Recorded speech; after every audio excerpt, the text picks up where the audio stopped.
अस्सलाम वालेकुम tick tock की फैमिली। सब कैसे है? खैरियत?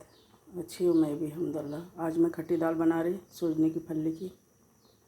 ये दाल चढ़ा दी, मिर्ची, नमक, हल्दी, अदरक, लहसुन, हरी मिर्ची, कड़ी पत्ता थोड़ा, एक छोटी प्याज, बस।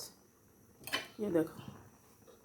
मौलाना रूमी रहमतुल्लाह अलैह अपने शागिर्दों के साथ बाजार से गुजर रहे थे। एक आम दिन था, मगर यह दिन उनकी जिंदगी का सबसे बड़ा सबक लेकर आया। मौलाना साहब के सामने किराने की एक दुकान थी और वहाँ एक अजीब मंजर था। एक दरमियानी उम्र की खातून दुकान पर खड़ी थी और दुकानदार वारफ्तगी के आलम में उसे देख रहा था। वह जिस चीज की तरफ इशारा करती, दुकानदार अंधाधुंध उस बोरी से चीज निकालकर थैले में डालता जाता। आखिर में खातून ने लंबी सांस ली और कहा, चलो बस करो, आज की खरीदारी मुकम्मल हो गई। दुकानदार ने छोटी छोटी थैलियों के मुंह बंद किए, उन्हें एक बड़ी बोरी में डाला, बोरी कंधे पर रखी और खातून से बोला, चलो जुबैदा, मैं सामान तुम्हारे घर छोड़ आता हूँ। खातून ने नखरत से गर्दन हिलाई और पूछा, कितना हिसाब हुआ?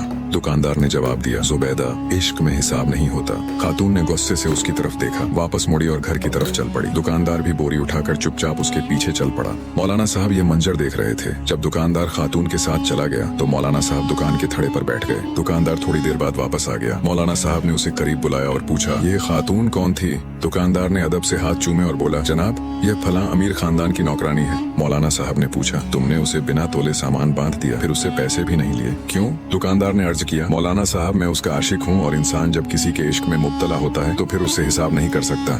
दुकानदार की यह बात सीधी मौलाना साहब के दिल पर लगी। वह चकराए और बेहोश होकर गिर पड़े। शागिर्द दौड़े, मौलाना साहब को उठाया, उनके चेहरे पर अर के गुलाब छींटा, उनकी हथेलियां और पांव रगड़े। बड़ी मुश्किल से मौलाना साहब ने आंखें खोली। दुकानदार घबराया हुआ था। वह मौलाना साहब पर झुका और अदब से अर्ज किया, जनाब, अगर मुझसे कोई गलती हो गई हो तो माफी चाहता हूँ। मौलाना साहब ने फरमाया, तुम मेरे मोहसिन हो, मेरे मुर्शिद हो, क्योंकि तुमने आज मुझे जिंदगी में इश्क का सबसे बड़ा सबक दिया। दुकानदार ने हैरानी से पूछा, जनाब, वह कैसे? मौलाना साहब ने फरमाया, मैंने जाना तुम एक औरत के इश्क में मुब्तला होकर हिसाब से बेगाने हो, जबकि मैं अल्लाह की तस्बीह भी गिन गिन कर करता हूँ, नफल भी गिन कर पढ़ता हूँ और कुरान मजीद की तिलावत भी और आकर गिन कर करता हूँ, लेकिन इसके बावजूद अल्लाह ताला से इश्क का दावा करता हूँ। तुम कितने सच्चे और मैं किस कदर झूठा आशिक हूँ। मौलाना साहब वहाँ से उठे, अपनी दरगाह पर वापस आए और अपने उस्ताद हजरत शम्स तबरेज के साथ मिलकर इश्क के 40 उसूल लिखे। उन उसूलों में एक उसूल बेहिसाब इताअत भी था। ये मौलाना साहब मौलाना रूमी थे और वे पूरी जिंदगी अपने शागिर्दों को बताते रहे कि अल्लाह ताला ने हमें नेमतें देते हुए हिसाब नहीं किया, चुनांचे तुम भी उसका शुक्र अदा करते हुए हिसाब न किया करो। अपनी हर सांस की तार अल्लाह के शुक्र से जोड़ दो। उसका जिक्र करते वक्त कभी हिसाब न करो, वह भी तुमसे हिसाब नहीं मांगेगा। और यही कुल इश्क इलाही है।